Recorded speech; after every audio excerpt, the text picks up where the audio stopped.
High guys, welcome back to Sahi Hai channel. आज आपण मेकॅनिक्सचा subject बघणार आहोत आणि त्याच्यामध्ये पण दोन टॉपिक बघणार आहोत, मुवमेंट आणि कपल. त्याच्या अगोदर आपण त्याचं इंट्रोडक्शन बघणार आहोत. Mechanics deals with a force and their effect on a bodies. Two important terms are movement and couple, both related to rotation. These concepts are used in designing machines, levers, doors. आता आपण त्याचं introduction पाहून झालंय आपलं. त्याच्यानंतर आपण बघणार आहोत मुवमेंट. मुवमेंट म्हणजे याच्यामध्ये डेफिनेशन दिलेले मी तुम्हाला नंतर सोप्या भाषेमध्ये सांगेल. Movement, the movement of force about a point is its tendency to the body around that point. Movement is denoted by M आणि त्याचं युनिट आहे न्यूटन पर मीटर.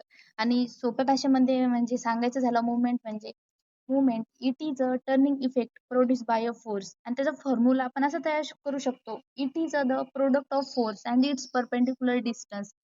म्हणजे आता बघा, एका डायग्राम द्वारे तुम्हाला समजवते मी. इथं स्पेस थोडासा कमी आहे म्हणून झूम करते.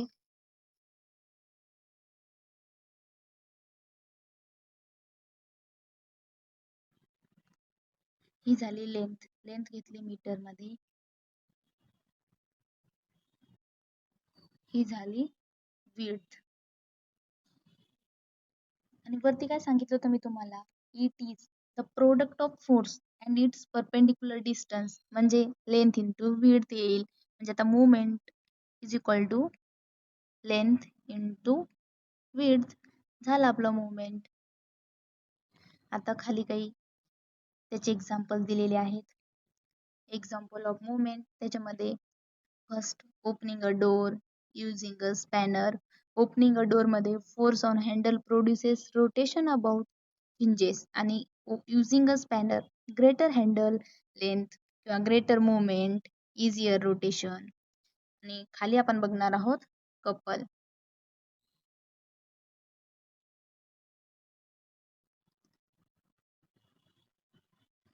कपल म्हणजे व्हॉट इज कपल ह्यांनी डायरेक्ट डेफिनेशन द्वारे सांगितलंय. मी तुम्हाला नंतर मुवमेंट सारखं सोप्या भाषेत सांगेल. What is couple? A couple is formed when two equal and opposite parallel forces act at different point on a body. म्हणजे कपल म्हणजे सोपं म्हणजे two unlike parallel non collinear forces having same magnitude form a couple. म्हणजे आता कपलचा diagram मी तुम्हाला काढून दाखवणार आहे. इथे माग पेस कमी असल्यामुळे थोडं झूम करून इथेच डायग्राम काढते मी.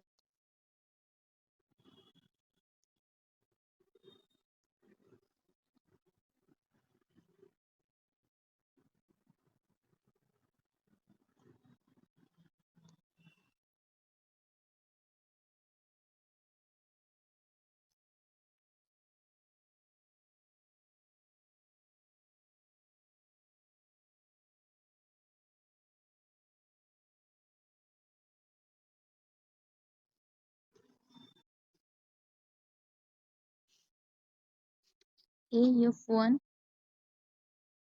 आणि हे F2. हे कपलचा डायग्राम.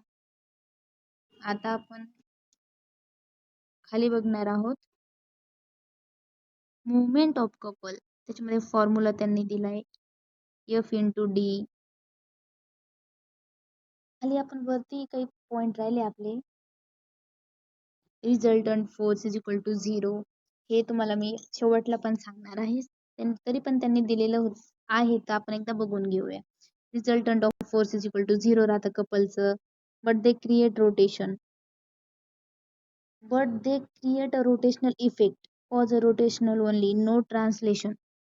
आता त्याच्यामध्ये मुवमेंट ऑफ कपल म्हणजे फॉर्म्युला दिलाय m is equal to f into D. F one of the forces. F is equal to one of the forces आणि डी म्हणजे परपेंडिक्युलर डिस्टन्स बिटवीन देम म्हणजे त्यांच्यामधला movement आणि couple मधला. The movement of couple is same about any point and its plane. आता मी तुम्हाला काही कॅरेक्टरिस्टिक सांगणार आहे कपलचे. Characteristic of couple produces rotational motion only, no resultant force act on the body.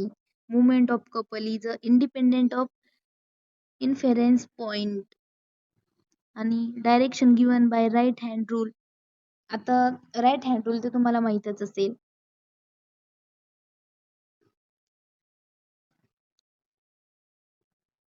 आणि तर तुम्हाला मी सोप्या भाषेत सांगायचं झालं म्हणजे इथं कॅरेक्टरिस्टिक प्रॉपर्टीज पण प्रॉपर्टीज ऑफ कपल पण आहे त्याच्यामध्ये. फर्स्ट आहे they are parallel to each other, म्हणजे couple parallel to each other राहतात. आणि तुम्ही म्हणताल वरती अनलाईक होतं, पॅरलल होतं, म्हणजे अनलाईक होतं, अनलाईक आणि त्याचा मिनिंग सेम नाही राहणार, ते parallel they are parallel to each other राहतील. आणि सेकंड प्रॉपर्टी मध्ये they are opposite in nature, nature मध्ये ऑपोजिट राहतील.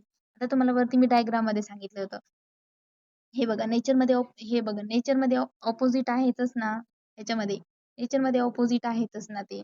आणि त्याची थर्ड प्रॉपर्टी आहे देअर मॅग्निट्यूड आर सेम, त्यांचं मॅग्निट्यूड पण सेमच राहील.